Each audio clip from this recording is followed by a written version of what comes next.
香港睇車地圖，我係 Bitauto 阿楊。今集我哋嚟睇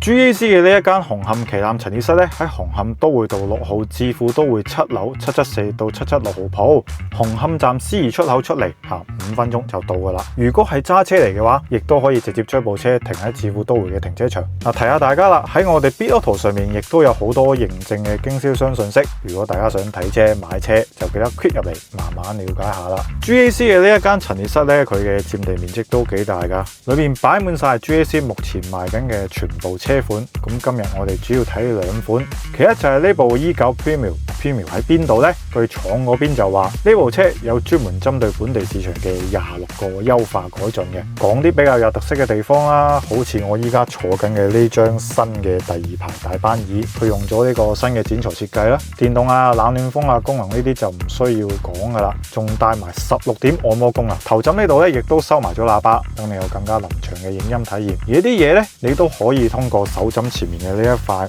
5寸 mon 去進行調整噶。唔單止係咁噶，成部車嘅設備咧亦都有好多升級，包括單邊長度有1.5米嘅無風感冷氣風口啦。簡單嚟講就係佢哋打咗1000幾個細窿，可以更加均勻咁透風，唔會兜頭兜面吹你嘅，亦都可以更均勻咁幫車廂降溫。仲有帶受謝喇叭嘅雅馬哈音響啦，15.6寸嘅後排娛樂螢幕，中控台嘅 mon 亦都升級成14.6寸，裏面有性能更加強嘅高通815P 晶片，同時亦都支持廣東話語音指令。至於仲有啲咩詳細設備，大家就記得 click 入嚟 Bitauto 慢慢睇啦。除咗內籠嘅升級以外，呢部車嘅外形亦都有少少嘅改變嘅，包括輕輕調整過嘅鬼面罩啦，新嘅車釘、專屬車色，車身長度亦都有比普通版長咗35mm 嘅。動力方面就依然冇變，都係用一套 2.0T 嘅 PHEV 插電混能系統，成套系統最大輸出係372匹，配 25.57 度嘅電池，有106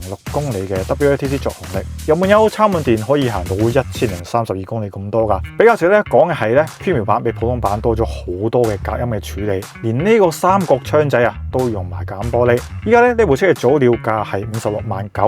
對比翻同級嘅對手啦，咁嘅價格，咁嘅設備，仲要係 PHEV， 其實都真係幾有殺傷力噶。IONES 喺香港咧都推出咗比較長嘅一段時間啦。如果你問我佢有啲咩特點，冇他嘅就係平加埋空間大啊。設備方面咧雖然都係比較基礎啦，好似呢塊中控 mon 咁，細就細咗啲，但係都叫做有翻啲功能，好似 Apple CarPlay 啦、泊車鏡等等。部車亦都有後排出風口嘅。如果你冇咩要求，當佢係一部普通嘅工具，咁呢部車我覺得佢係稱職噶。最近廣汽嘅代理 APMG 亦都有同車輛貸款機構歐力士以及本地嘅充電網絡 Halo Energy 合作，提供呢個專屬嘅貸款以及為期1年嘅免費充電服務。如果大家感興趣嘅話，就記得嚟睇下啦。以上就係今集嘅香港睇車地圖。如果大家仲有啲咩想深入了解嘅話呢，就記得喺下邊留低你哋 comment 啦。如果你仲想 check 翻某架車嘅詳細 spec， 想睇翻一啲緊貼潮流嘅新車資訊，又想 search 下陳列室嘅地址，